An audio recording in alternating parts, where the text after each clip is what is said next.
want to do now is I want to move to the third law, to collaborate confidently. I hope if there's one thing you're taking away so far, it's that I believe great collaboration in community, again, is not about more connections, more emails, or more meetings. It's about thinking differently about the resources around us, asking different questions, engaging them in new ways.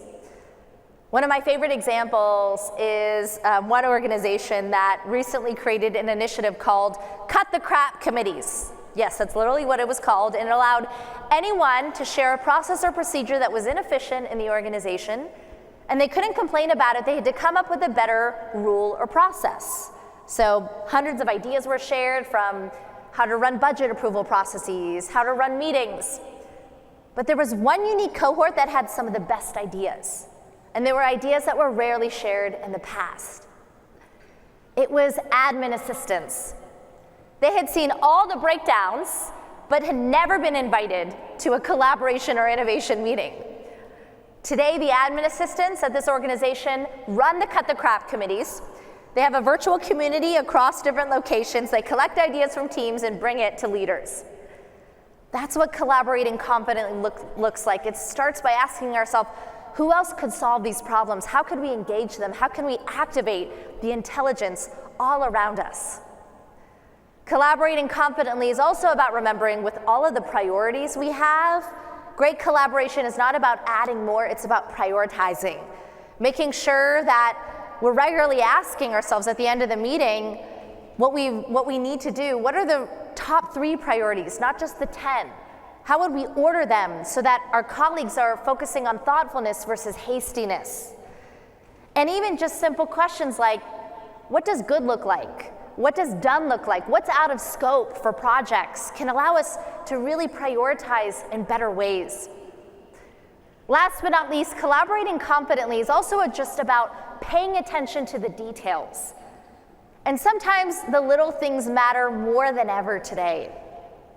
This is an 8-question checklist I often use with my clients to continue to think about just simply how we make our meetings better. Again, within our own teams, but in our communities. Simple things like, should it be a meeting, or is this a video update? Is this a recording we send out? Did I get everyone involved in the first 5 minutes? Research shows if you get everyone engaged in person or virtually or hybrid within the first 5% of a meeting, they're much more likely to participate for the remaining 95% of the meeting. There was a reason you Bollywood danced. Can I schedule it to be shorter? Let's bring back the 10-minute, quick scheduled office hour moment. Not everything is 30 or 1 hour. Did I have a clear agenda? Did I define success up front? Did I include those virtual attendees? When you're running a hybrid meeting, have a virtual host and a live host. And have the virtual host lead the first half of the meeting. It will remove that proximity bias of just those in the room. I know teams that record all of their staff meetings, and when a new hire joins, they watch the last 5 recordings. Think about how much they learn from that.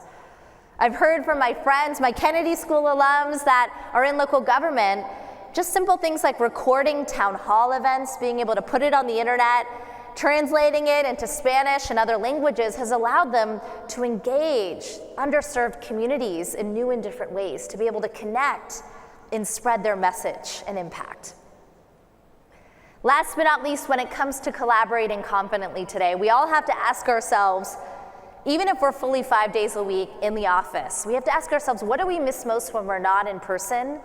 And so as a result, what will we always do differently when we are in person with our colleagues and with our community members? You don't want to be the type of colleague that has everyone back in person and your door shut because you're on video calls all day long, and they can't even ask you a question. How do you prioritize and maximize in-person engagement? Brainstorming, radical recognition, feedback sharing, apprenticeship moments, and then stay inclusive of those that aren't physically there. One of my favorite examples of this is one leader who flipped his town hall model, where instead of coming on stage speaking in person for an hour, he sends a video recording of his town hall 1 week before the town hall. And then his town hall is a group discussion format where all of the attendees share ideas with him.